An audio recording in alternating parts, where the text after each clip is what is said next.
Welcome back. This tutorial will teach you about creating and adding basic movement to objects. So last tutorial we created a ball object and our level 1 and we placed our ball inside our room. But at the moment it does absolutely nothing. So what we need to do is we need to go back into the properties for our object. To do that we can double click on the object. So here we have the view that we saw before. In the first column here, this is where we can add events. An event is something that triggers something else to happen. So if we click Add Event, we can see some examples of the kinds of events that we can utilize within GameMaker. So we're going to start with an event called Create. So this basically says when the object is first created in the room, we want something to happen. Whatever it is we want to happen, we place in this column within the actions. So you have a range of different actions available to you, as you can see here in the different tabs.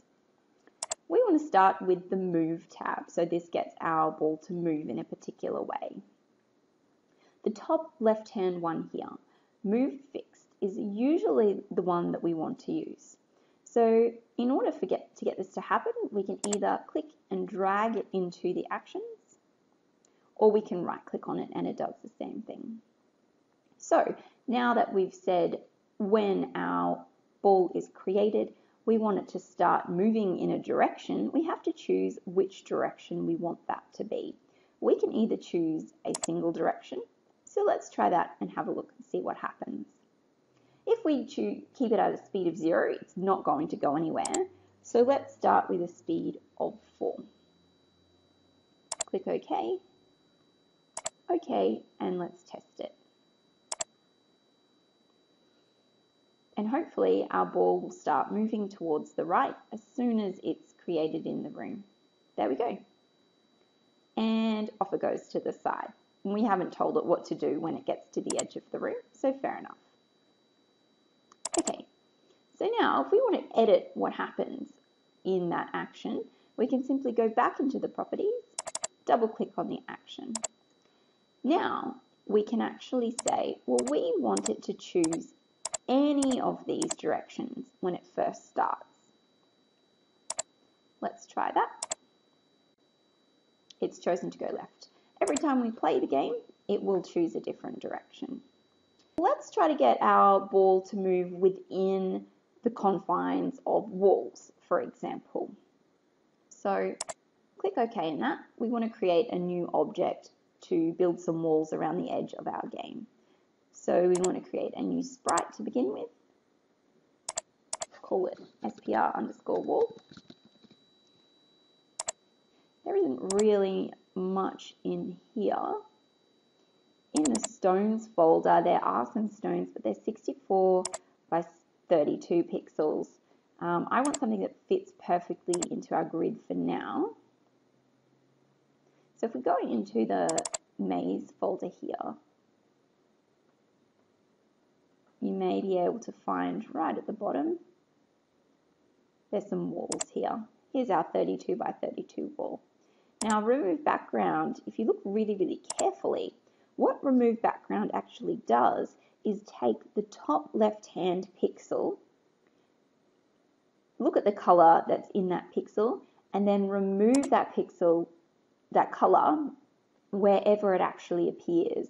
Usually it's the same color in the background. We don't actually want that to happen because that color is part of our image. So let's open that.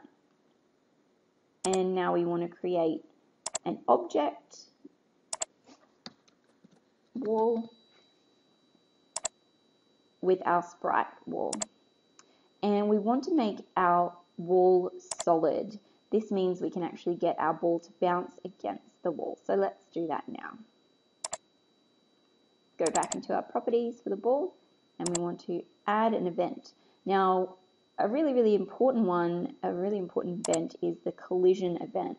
So we can say when the ball collides with the wall, we want it to bounce against solid objects. We don't need to change anything there because that's set up the way we want it to. So let's go into our level and we want to add the wall.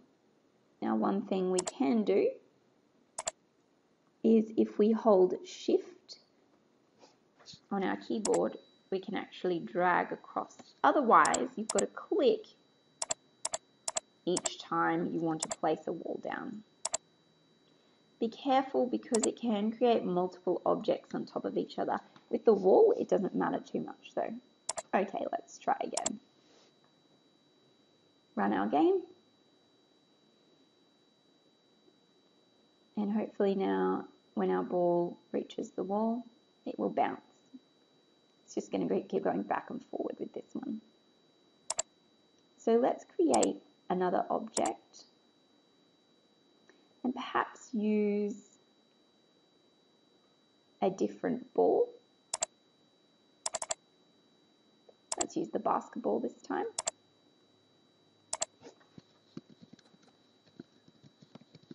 Probably should have been more specific with my naming of our other ball. Create our object, choose the correct sprite,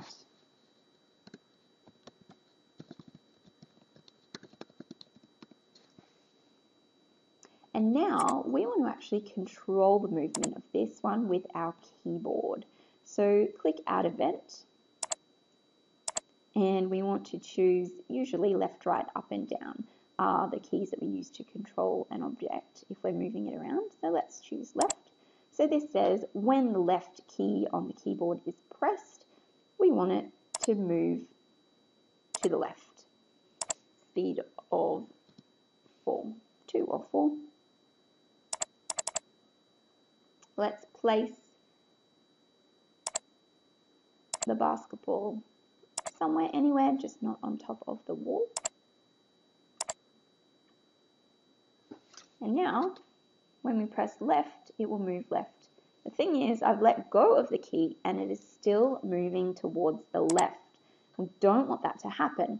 So once we've set up all of our other keyboard events, right, up and down, we want to add one to say when no key is being pressed, we actually want it to stay still. So we choose the square in the middle of the direction and set the speed at 0. So now I press left and it moves to the left only when I'm hitting the left key on the keyboard. So there you have it, some basic movement with objects. Thank you for watching.